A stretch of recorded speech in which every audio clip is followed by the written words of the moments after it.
एक बात इस सरकार को बोल रहा हूँ, मेरा एक वोट आप छीन सकते हैं, आपको गद्दे से उतारने के लिए 10 वोट को मैं इन्फ्लुएंस कर सकता हूँ। मेरा वोट निकालने का हिम्मत है इस सरकार, तो आपने मुझे वोटर लिस्ट से कैसे हटा सकते हैं? आपको हक कौन है, किसने दिया कि आप निकालेंगे? ये मेरा प्रॉब्लम यही है। मैं इस देश का मशहूर कलाकार हूँ, इससे बेहतर मैं सब मतदार जैसे सब सिटीजन्स जो है, मैं एक इक्वल वोटर हूं। आप जस्ट बिकॉज मैंने एक घर बदल किया तो आपने मुझे वोटर लिस्ट से कैसे हटा सकते हैं? लेकिन बहुत होशियार से वो लोग बोल रहे हैं, बहुत स्मार्ट से, हम हटाए नहीं, हम परमानेंटली शिफ्टेड लिखे हैं और कुछ लोगों को एब्सेंट लिखे हैं। चलो इसके बाद क्या होगा, तो हमको एक मौका तो देना चाहिए। जी मैं किसके लिए एब्सेंट था? अरे काम पे गया था यार एक बहन उसकी बच्चे पैदा करने के लिए उनकी माँ की घर गई थी, है ना। जब आप आए थे मैं नहीं था, तो उतना तो ट्राई करो। वो नहीं करेंगे, आप निकाल देंगे वोट। जो शिफ्ट हुआ है, अरे इस देश में तो लोग जाते आते रहते हैं यार, ये देश है, कहीं भी जा सकता है। तो पूछो कहाँ गए आप? अगर घर लेके गए तो उसका डॉक्यूमेंट, घर लेके गए तो डॉक्यूमेंट दो, या रेंटेड है तो रेंटेड एग्रीमेंट दो, इलेक्ट्रिसिटी बिल दो। आप फिर से मुझे नया वोटर कौन बना रहे हैं? आप ये क्या जाल चल रहा है? आपको क्यों निकालना है मुझे? आपको हक कौन है, किसने दिया कि आप निकालेंगे उसको? अरे यार इलेक्शन कॉन्स्टिट्यूशन क्लियर है। फॉर्म नंबर 6 नए वोटरों के लिए है। फॉर्म नंबर 6 है जो विदेश में रहते हैं उनके लिए है। फॉर्म नंबर 7 डिलीशन के लिए है। फॉर्म नंबर 8 इलेक्शन करेक्शंस है, जो शिफ्ट हुआ है वो एड्रेस देने के लिए है। भाई आप उसका बात ही नहीं कर रहे हैं।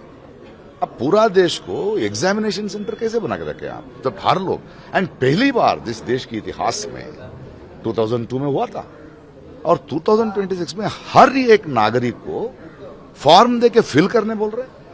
अरे कर्नाटका में आपने मैपिंग किया है, 93% वोटर्स का लिस्ट आ चुका है, तो आपके पास डाटा है भाई, उनका पूरा फॉर्म्स है, तो आके करना है कि नहीं? कोई मर गया तो बोलो, तो उनको निकालना है। कोई डुप्लीकेट वोट है तो निकालना है मुझे। कोई नौजवान है जो वोटर है उनका लेना है। अभी डिलीट कहां से शुरू हो गया भाई? और इडी देश को इतना एक क्या बोलते हैं उसको, क्या बोलते हैं, ट्रॉमेटाइज्ड, इसमें क्यों डाल रहे हैं? अरे 5 साल में एक बार आप लोग आपकी वोटर के सामने आ रहे हैं, वो बड़ा या छोटा, किसान या मजदूर, आके बोल रहे हैं, पाँव छूते हैं, हाथ बोलते हैं, अरे आप आपके लिए सेवा में, आपके बार एक बार सत्ता देके आशीर्वाद कर दो। और उन्हीं वोटर्स को आप लाइन में खड़ा करके मेरा वोट दो तो पूछ रहे हैं आप, तो क्या जाल है आपका? सो इस गवर्नमेंट का कुछ है, क्योंकि आप जब डिमोनेटाइजेशन किया, अरे खुद का पैसे लेने के लिए लाइन पे खड़ा कर देते हैं। जब कोरोना आया तो बोल दिया लॉकडाउन, निकल पड़े पैदल लोग।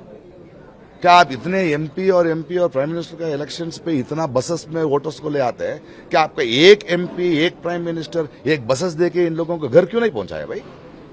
और आज फिर से लाइन ले खड़ा होना है। सोचो एक आदमी को 90 ईयर्स हुआ है, स्वतंत्र के बाद शायद वो 20 इलेक्शंस को वोट दिया है। वोट देना सिर्फ 20 इलेक्शन का नहीं, चुना है लोगों को।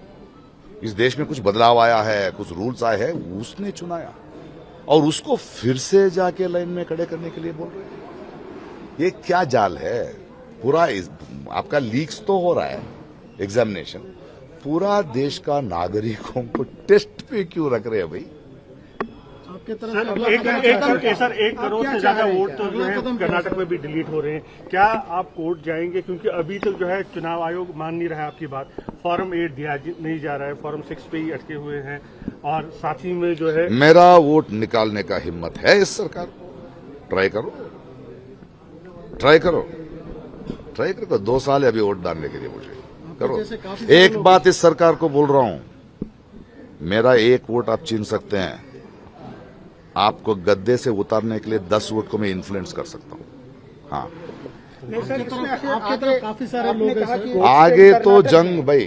Karnataka will be an example how he did. आज जेनजी ने किया, आज लॉयर स्टूडेंट्स ने किया, कर्नाटक के नागरिक करेंगे। Thank you sir. Date extend होनी चाहिए सर, 3 एक्सटेंड वो कर चुके हैं। देखिए मैं इलेक्शन कमीशन को, क्योंकि अभी आप अब ये भी सोचिए कि इलेक्शन कमीशन एक ऑफिस है, उन पे इतना दबाव क्यों डाल रहे हैं कि एक महीने में 5 करोड़ के ज्यादा वोटों का SIR कर